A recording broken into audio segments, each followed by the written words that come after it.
I'm Amy Jo Martin. Welcome to the Why Not Now show.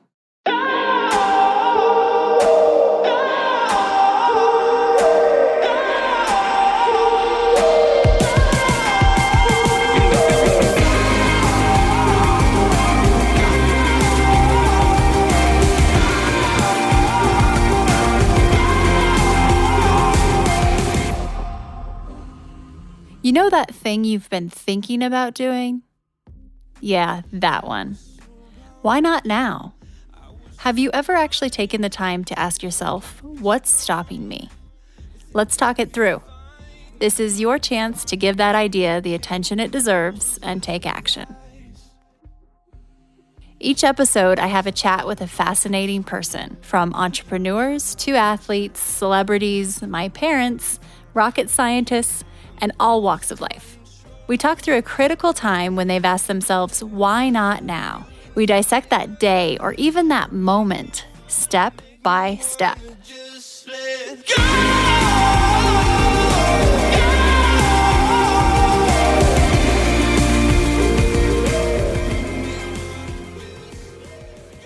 Hi, everyone. Quick favor before we dive in.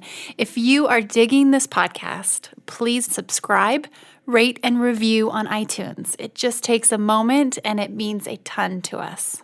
Also, after recording more than 100 episodes, I've created a bit of a cheat sheet on the top 5 things I've learned from renegades and how they get from idea to action, from dreaming to doing. I will email you the downloadable PDF when you subscribe to my newsletter. Just head to amyjomartin.com and click on Connect with Me. Kim Motley is on the show today. She's the first foreign attorney to litigate in Afghanistan since 2008. She's also the mother of 3 and former Mrs. Wisconsin. She's considered one of the most effective defense attorneys operating in Afghanistan.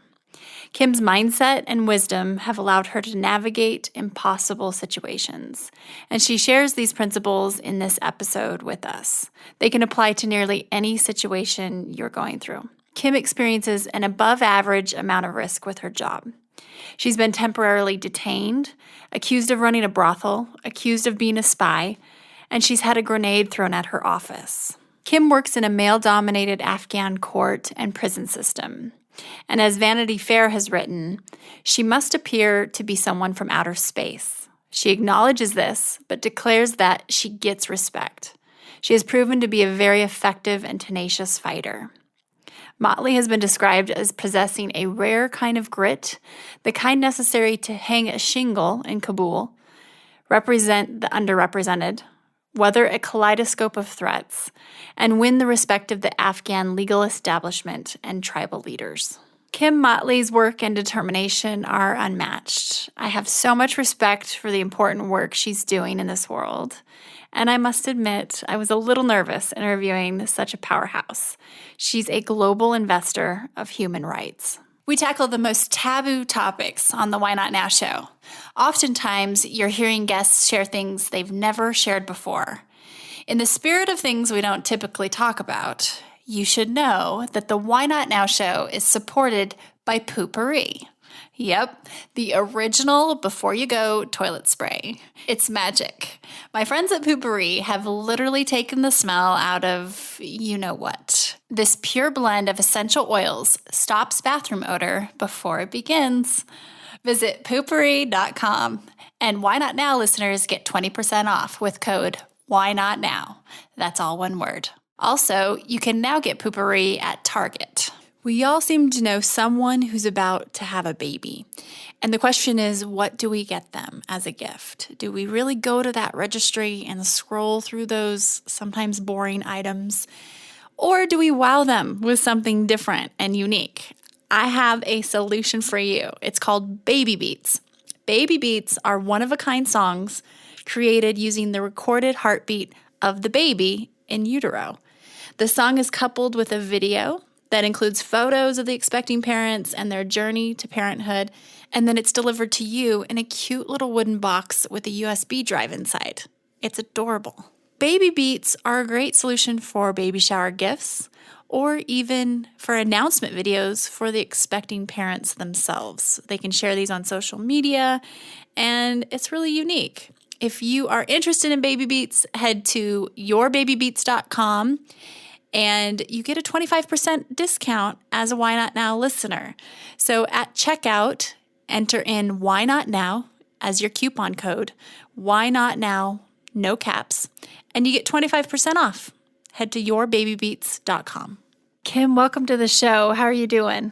I'm good. How you doing? I'm great. I'm excited to have this conversation with you and also catch up and learn a little bit more of what you're doing now. But before we get to that, can you tell me about a time when you had a big decision to make and you had to ask yourself, why not now? And we'll talk it through.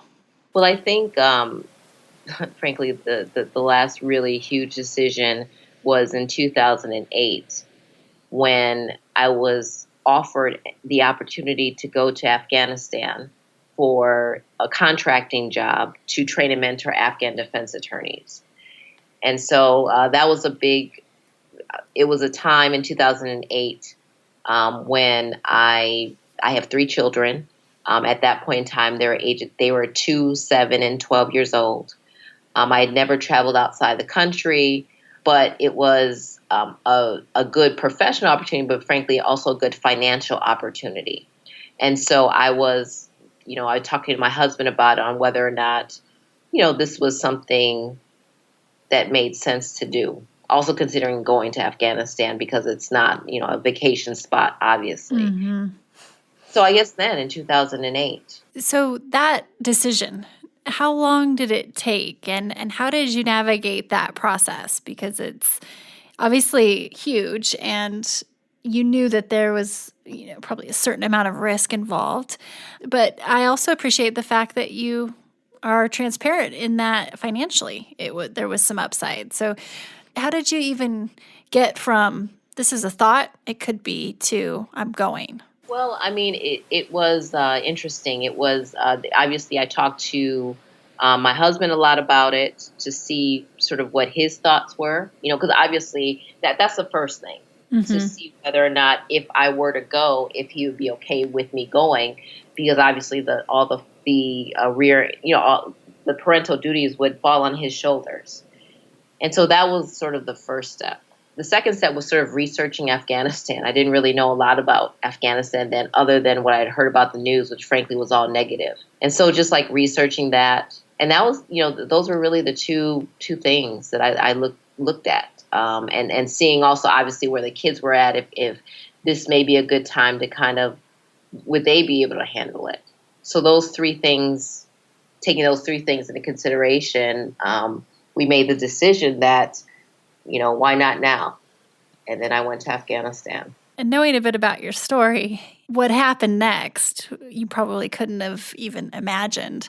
Can you talk a little bit about getting there and what you experienced and then why you decided to invest so much of your time, energy, career, life into what you do now? Well, I mean, when I got there, the thing about it is I don't think if you've never been to Afghanistan, one can never really fully be prepared for Afghanistan if you've never been to a country like that. So I was very anxious. I was very nervous. I was very scared. I was all those things combined, but also very excited because I'd never left the U.S. before. And so that also was very exciting for me to do.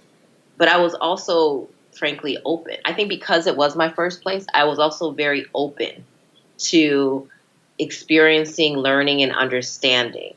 And I say that because, this is now 10 years later, and I travel a lot now.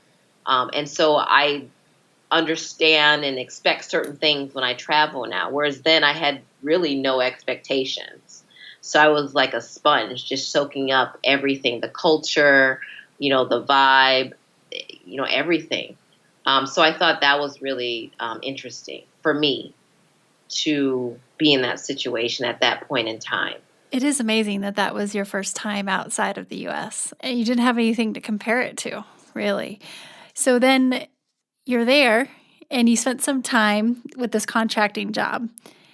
And then you ended up taking on these roles, and I don't want to put words in your mouth, but some of the stories and some of the things that you ended up doing and still do today. How did you notice there was a shift at some point when you were there for your contracting job, and then you knew this is something much bigger and it's going to be a part of you for a lot longer? Well, honestly, I never could have imagined that I would still be working in Afghanistan 10 years later, to be honest. It really was supposed to be, go to Afghanistan, make the money, come back after a year. That really was the plan that was initially put into place. So I had no idea that it would be what it is right now. I would say being a contractor in Afghanistan for this justice program, it was interesting, but also I saw a lot of corruption that was happening there that I did not like. And when I mean corruption by the Afghan government, but frankly, corruption by our government as well. And so I was very disappointed with that because I didn't realize how much money we invest in a country in Afghanistan, and also how much of that money does not go where it's intended to go. So based on that experience, it sort of turned me off of wanting to continue to be a contractor in Afghanistan. And so I thought, frankly, that I was going to leave after a year. But part of my job was I would go to the prisons there to try to understand the prison systems so I could understand how the legal systems were working in Afghanistan. And I remember when I went to a prison visit, I met these two guys, one from the UK and one from South Africa, both white guys, and English speakers. And I remember doing this prison tour and them sort of trying to get my attention. And it never dawned on me until that moment that there were also foreigners that were locked up in Afghanistan. And I remember these guys, I was on a prison tour. There were about 15 people, 14 men and me. And these guys were like, hey, come here. And they were trying to both explain their stories to me in like the short period of time that they could about how they had been locked up for years. And they had written on a piece of paper their stories, and they were trying to shove these pieces of paper to me. And I remember them me being like, no, I can't take it. I can't take these documents. This really doesn't have anything to do with me. But I was super curious. And so I remember Bevan, the South African, he sort of looked at me and, he was very haggard, very thin, long bearded, and said, with tears in his eyes, was really like, please help us. No one is helping us. And so I couldn't walk away from that. And so I did take the papers. And I remember that night just reading their stories. And it's like they were just waiting for somebody like me to come by to for them to plead their cases, essentially. And so from that experience, I realize now that was really a turning point for me. And from that experience, I eventually quit as a contractor after a year. I did my year contract. And then I just started working independently and started independently representing people in Afghanistan. And I first only started representing foreigners when I started my practice, like Bevan and Anthony. So it was really interesting. It is fascinating because you said you were super curious at first of just what would be on these papers. And then after learning the story, you couldn't turn away. And then here we are a decade later, and you are considered one of the most effective defense attorneys operating in Afghanistan, and you've done so much. Can you talk a little bit about your viewpoint on justness? Justness is the legal reality that I fight for on behalf of my clients. It differs from justice in terms of, I feel like justice is this very abstract concept of people wanting to supposedly be made whole once someone violates their rights from a criminal standpoint. People that are victims of crimes. Justness is the legal realities I fight for on behalf of my clients to try to make them whole. Because I feel like it's very few people, frankly, that I see achieve justice when they're victims of crimes. So I work within the confines of the laws by fighting for justice. So that's what I mean by that. And so I imagine it took a ton of educating yourself about their laws, but also the corruption that was going on there. And I've heard you talk about the jirgas and how you would literally sit down with groups of people on both sides of a case. And there are these images of you sitting on the ground with these men, and you're talking it through, like with your legal pad in hand. Can you talk through a little bit about how that situation, it's hard to even imagine here, but how you demand enough respect to even get people to sit down with you? Well, I mean, I think a lot of litigation and law, it's all about people, really, and it's a two-way street. So in order to, if you want to be heard, you need to listen. And so that's what I was finding out that wasn't happening for a lot of people in Afghanistan and frankly around the world. People didn't feel like they were being listened to. And so I did, basically I was approached because there was a man who owed $2,500 to his neighbor. And his neighbor, because he borrowed the money because his family was very ill. He had 8 kids. His family's homeless. He lost his job. Like I said, his wife was very sick. His son died from the elements. They were living in a refugee camp. So he needed the money basically to survive. And so the neighbor eventually wanted his money back. And so he came to the dad's house with a bunch of guys demanding that he receive his money back. Long story short, the village elders and the religious leaders decided that they should have a jirga. And a jirga is basically, it's a form of mediation. It's where you get village elders and religious leaders that come, and they are sort of the people presiding over the dispute. And you have the parties that are part of the dispute come and, share their grievances. So at this jirga, the elders decided that the best way to settle the debt was if the father gave his 6-year-old daughter to the neighbor's 21-year-old son to be married. And that's how the debt was supposed to be satisfied. And so I was contacted by several people that said they wanted to make this right. They couldn't believe that a 6-year-old was being essentially sold off. And they wanted, they wanted to donate money to get her back. And I said, it's not that simple. What needs to be happen is there needs to be a second jirga, like a jirga of appeals. And in this jirga of appeals, you need to have the village elders, the religious leaders, and the aggrieved parties. They all need to agree that they want to come back for a second jirga.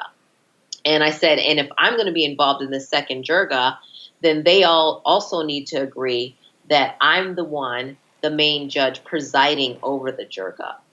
And so I talked to the village elders, I talked to the religious leaders, not so much talking, I listened to the village elders, I listened to the religious leaders, I listened to the father, I listened to the guy whom he owed the debt for, and I proposed that we have a second jirga, and they agreed. And we had the second jirga, and they did let me preside over it.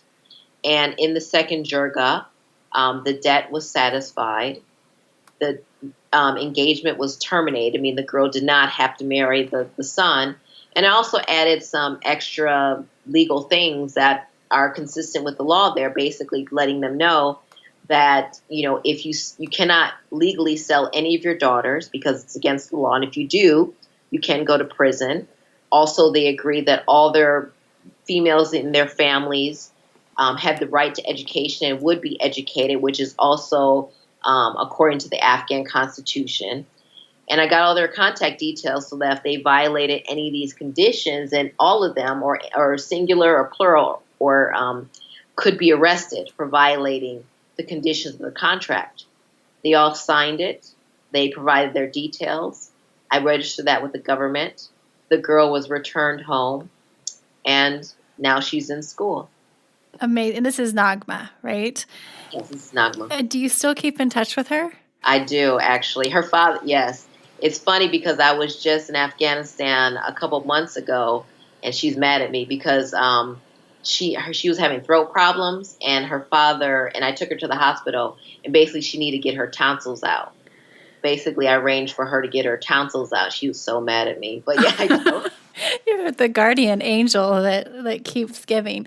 Well, there's a really basic underlying theme here that I keep hearing from you. And you said if you want to be heard, you need to listen. And you said the only way really you were able to get that second jirga of appeals was because you went and listened to the religious leaders and the kind of voices of authority per se there. And I've seen in Vanity Fair has said, Kim must appear to be someone from outer space. She acknowledges this, but declares that she gets respect. She's been proven to be very effective and a tenacious fighter. And it seems to me that your superpower is really listening, and you get that respect from listening. Is that accurate? Yeah, I do think that's accurate. I don't know if I have a superpower, but I think I think you have many. I think a lot of people would agree. I think listening is important. It's so important. You have two ears and one mouth for a reason. You're supposed to listen twice the amount of the time as you are supposed to talk. That's a quote I got from, I have to say, attorney Michael Avenatti, who I think is doing a great job on TV. I'd love to talk about that, but go ahead. Yeah, so I think, yeah, I mean, you listening is the greatest asset that we have, a greatest asset a person can employ. And it's so important. I mean, that to me is more important in a conversation than talking a lot of times. And you also said you were really curious, just even from the get-go, when you were visiting the jail. And the combination of those two things, I think, can be extremely powerful. Real quick, and then I'd love to get back to just kind of the global situation with listening and or the lack of, and even domestic here. But before we do that, I really believe that where passion, purpose, and skill collide, bliss resides. And that there's a really powerful intersection with passion, purpose, and skill. When you went to Afghanistan, did you feel that in your career you were in that intersection prior and or after? Well, I mean, I've always loved my job. I always loved being an attorney. And before I went to Afghanistan, I worked in the public defender's office in Wisconsin and, representing indigent, poor clients that could not afford a lawyer. And I always loved that. I always loved dealing with, frankly, the underdogs. I always loved my clients, frankly. A lot of them made horrible decisions, but a lot of them, it was predictable that they were going to make the decisions that they made, which is why we sort of came in contact. And I loved listening to them because when you're dealing with sort of an underserved population, and I think that's what helped me in Afghanistan, you realize how invisible they are in a lot of ways to the world. And so they want to be heard. They want to be seen. They want their stories. They want people to understand who they are and why they're behaving in the way that they're behaving. And I always loved that part of my job of opening up. I always felt very privileged when people would open up to me because it puts people in a very vulnerable position, and it's a gift if someone shows their vulnerability to you, I think, that you shouldn't take lightly. I do think that the passion, purpose, and skills, that was sort of, that evolved, the seeds of that was planted in the public defender's office before I went to Afghanistan. But I feel like in Afghanistan, it really blossomed. That makes sense. And it's an intersection that I think a lot of people may never find or create, really. Having kind of witnessed, just researching you and knowing you a little bit prior to, and some of the brief work that we did together, it just seems like there's such a distinction here where those three are so present. It's such a great example. Back to just this topic of listening and what's going on right now in the United States. just the conversations around the law and attorneys. And the Western diplomat actually has said that you are the kind of person, Kim, that makes people change their opinions about attorneys and lawyers. Do you feel like there's been a shift in trends in terms of the way things are going in the United States as it relates to the law over the last couple of years? I do. I do feel like, at least with lawyers, I always feel like lawyers, we're supposed to be an honorable bunch. This is supposed to be an honorable profession. And I feel like it's lost a lot of its luster, unfortunately, because of bad lawyers that are doing a horrible job. And that really pisses me off a lot, because everyone deserves to be represented well. I do feel like a lot of people feel like the law, especially even in the U.S., that the law is not accessible to them, even though it is. And I think a lot of people feel like that because they don't understand the law. And I really, as a lawyer, I always try to talk about the law in a language that everyone can understand. I try to avoid legalese because it doesn't really, it's not effective to me when you're representing somebody, because they need to understand what you're talking about. And my job, I think, as a lawyer is not just for me to represent my client, but I feel like my job is to empower my client so that they can represent themselves.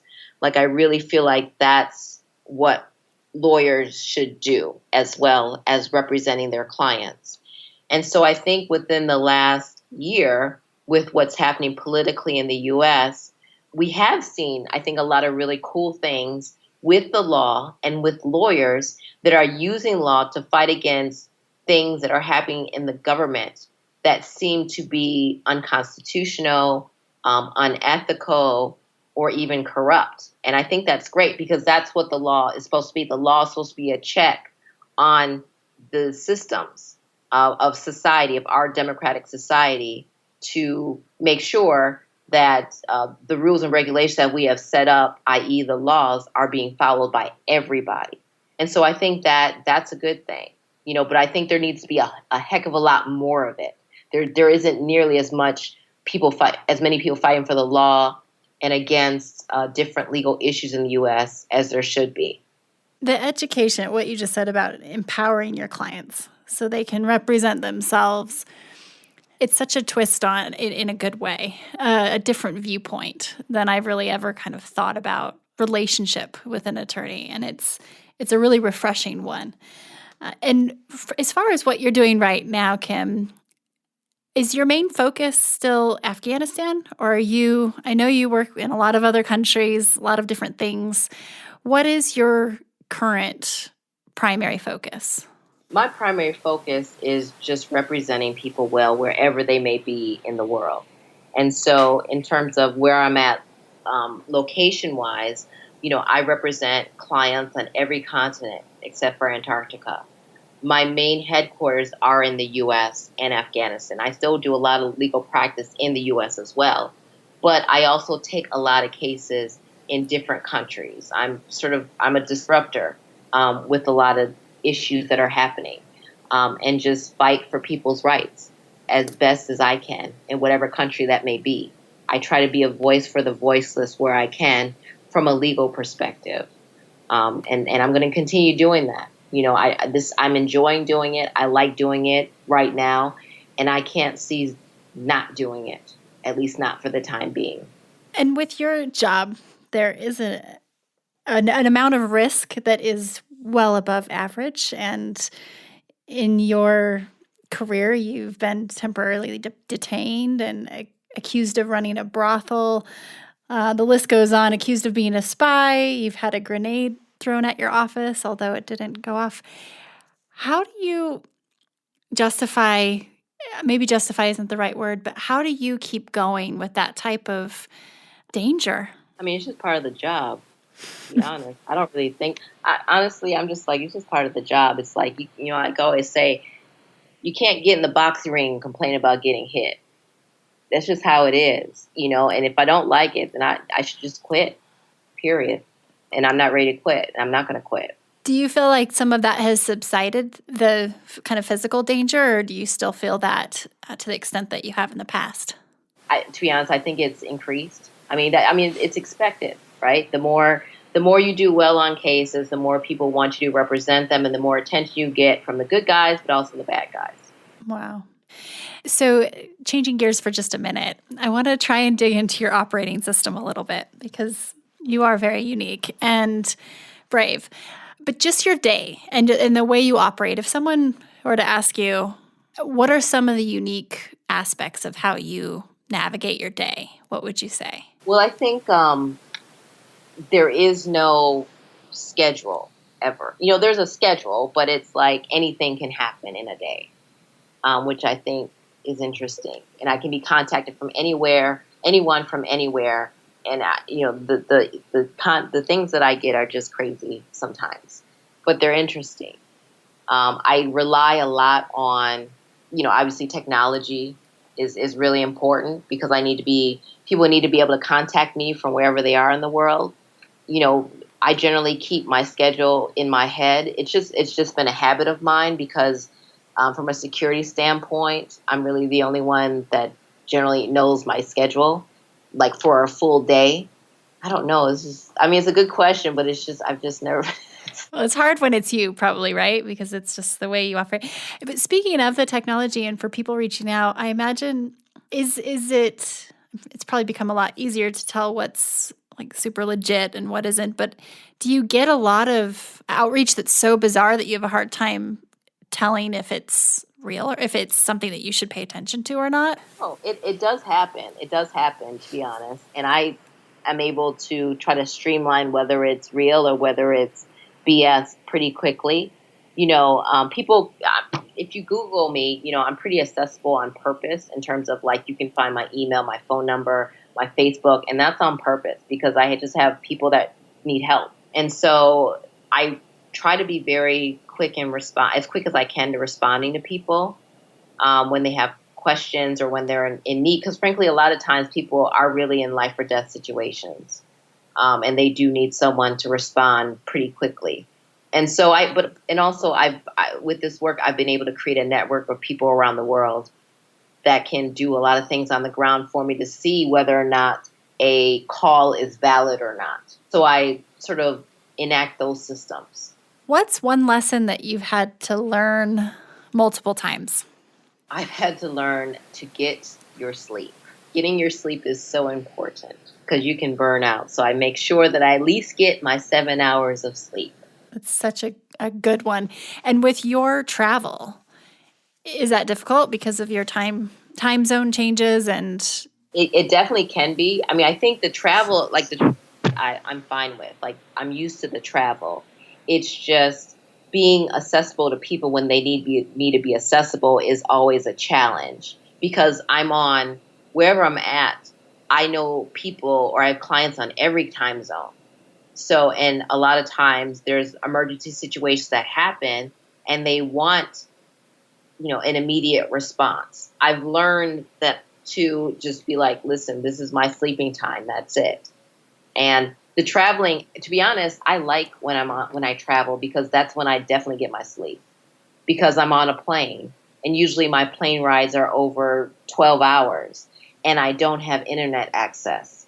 So I can get my sleep. I can have uninterrupted work time, which is great. And I'm pretty good at flipping to the time zone that I'm going into when I'm on the plane. So I don't have a problem with sleeping which is good. fascinating that's your answer and it's so good. I'm so glad to hear you say that. Everybody needs to hear it. So tell me about your identity project. Okay. Well, basically, the Identity Project is about making women around the world visible. There are over 30 million women around the world, including over 2 million women in the U.S. that don't have basic IDs, like a basic state IDs. And the reason being, in places like Afghanistan, in order for a woman to get an ID, she needs a man's permission to get that identification card. And the problem with this is that it disallows, if you don't have identification card, you're not allowed to vote. You're not allowed to get health care. You're not allowed to go to school. basic constitutional rights that you're entitled to are taken away from you simply because you don't have an identification ID card. So the Identity Project is about giving women their identity back. And so an identity card costs basically $20 for each woman for them to have their basic constitutional rights. And also in the U.S., there's over 2 million Americans, natural-born citizens, that don't have their identification cards. And a lot of it is because they don't have the financial resources to get their identification cards. So what I'm trying to do is I'm trying to work towards giving women their ID. I'm working with them in terms of getting the documents that they need to get their IDs, filling out the applications, paying their fees so that they can become visible to the world. And that's what the Identity Project is about. And if people want to know more, if they go to my website, motleycares.org, under my projects, I talk about the Identity Project. Wonderful. This is eye-opening. I mean, wow, how shocking to hear that even 2 million people in the U.S. alone, not to mention globally. And so can people donate financially, and or is there any way to donate time? People can definitely donate financially if they go to motleycares.org, and there's a PayPal site they can go to. I'm always open to working with people if they want to donate their time, and I'm happy to talk to people about what they can do and who they can reach out to help a woman in their community to get their identity. Wonderful. And have any other organizations partnered with you to help support, or corporate brands or anything like that? Nope. I mean, everything that I do in terms of about 30% of my work is pro bono work that I fund myself. And so I consider myself a global investor in human rights. So short answer, no one has partnered with me on this. But I'm always willing to do that. This is a new project that I'm launching. Okay, so if someone's listening and they work for a big company that sounds like that they feel is aligned with this initiative, they can reach out to you too then. Yes, that's correct. Wonderful. Geez, that's amazing, Kim. And just the education around it. How many people are unaware that situation is where it is? Yes, it's crazy. And a couple of rapid fire questions, Kim. A couple are fun, a couple are more serious. But what are you reading right now? I'm reading actually The War on Peace by Ronan Farrow. I just picked it up yesterday. And are you typically read versus listen to audiobooks? Yes. Do you have an all-time favorite book? 1984. Oh. And what keeps you up at night? Music. I like listening to music. Oh, so you're intentionally keep... Okay. Anything on your mind ever that keeps you up at night? So tough to get those 7 hours sleep? No. Nope. Good. That's awesome. Pirates or ninjas? Who's tougher? Ninjas, definitely. Any argument behind it, or just a full stop right there? Well, because my Wu-Tang name is Wicked Ninja. Oh. Well, there we go. That's a good answer. That's rightfully so. What advice would you give to your younger self? To learn how to ride a motorcycle. Really? Yes. Because when you travel, you need to know how to operate every mode of transportation. Because if stuff hits the fan, you want to be able to, in a lot of countries, they don't have a lot of cars, but they do have motorcycles. So from a security standpoint, it makes sense that you should also know how to ride a motorcycle. And I have learned how to ride a motorcycle now, but I wish I had learned years ago. Did you learn in a kind of intense time, or did you find the time to go and get proper training? Oh, no, I learned in Afghanistan. I did it, yeah. It was really bootleg how I learned, but yeah, that's how I learned. And just one other area that I think is really interesting, and it just paints such a colorful picture of your life and personality. So you were Miss Wisconsin in 2004, right? Yes. Can you talk a little bit about that? Oh, it was funny. I actually did that, and I'm glad I did it. My best friend dared me to enter the Mrs. Wisconsin pageant, and I did it as a dare. I'd never done a beauty pageant. And basically, there's a swimsuit portion, an interview portion, and evening gown. You have to wear an evening gown. There's no talent portion of it, which is why I could do it. I have no talent like that. And so I entered it, and it was just something to do, frankly, to be funny and as a stress reliever. And I won, which made it kind of funnier. But I'm also glad that I did, because it was a really, really great experience. And I still am in contact with some of the ladies from the pageant. So it was a really, really cool experience. That's awesome. That's awesome. And one other question that just popped in, and I'm really curious, where do you get your news? I get it from different places. I don't really try to watch the news. It's kind of annoying these days, to be honest. So I'll read, the New York Times. I'll read Washington Post, Al Jazeera, London Times. I read BBC. I'll read local news in certain countries. I'll read news in Malaysia and Afghanistan, the local newspapers, or whatever countries I'm going to. So that's generally where I get Washington Post, all the signature places. I like to read The Economist, of course, because I think that's really, they have a lot of interesting articles. Rolling Stones I like to read. I think that's great to hear from you, given what you do and needing to be informed, but also being well-rounded with a lot of those international publications too. It's a reminder, I think, that we can get in our own echo chamber, and you just can't, right? You need to kind of know, but you have your credible sources. Yes, definitely. Is there anything that you feel listeners should know about Afghanistan or about anything going on worldly that you feel like there's just not enough awareness about? I know that's a big question, but specifically given your view and lens. Especially with America, there's so many countries and people around the world that look up to America and Americans, which I love, and I think it's great. And I think sometimes we forget about other countries and what's going on there and the needs that people have in countries, especially with women and children, where they cannot really help themselves. They really rely on a lot of aid that we give them, like, for instance, in places like Afghanistan. And so one thing I would love for people to know is that, from my experience, the vast majority of Afghans are very appreciative of America. They love the idea of America. They love Americans. They love the support. They very much look up to us, and they need that. And they need for us to understand and to know that, especially with the women, it's not a situation that they want to be in. It's a situation that they were born in. And that, as a global society, we should really look out for each other, because we all live on planet Earth as a global dysfunctional family.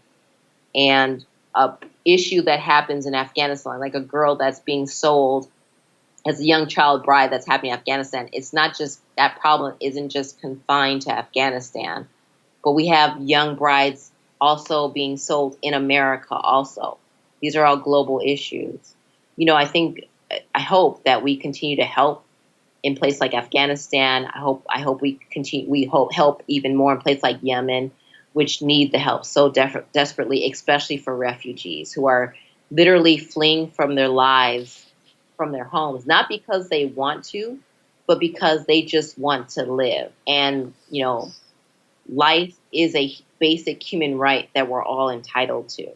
And so I think a lot of people think that they're just wanting to be refugees and they could just go back home. Well, they can't. They have to choose between life or death, and they're choosing to live. And if we can help them, we should help them, whether it's financially, with our time, whatever, with passing information on. We should do that if we have the ability to do it. Incredible. Thank you for sharing that. And thank you for the important work that you're doing and continue to do. And as well, I really appreciate you taking the time to come on. Yeah, thank you.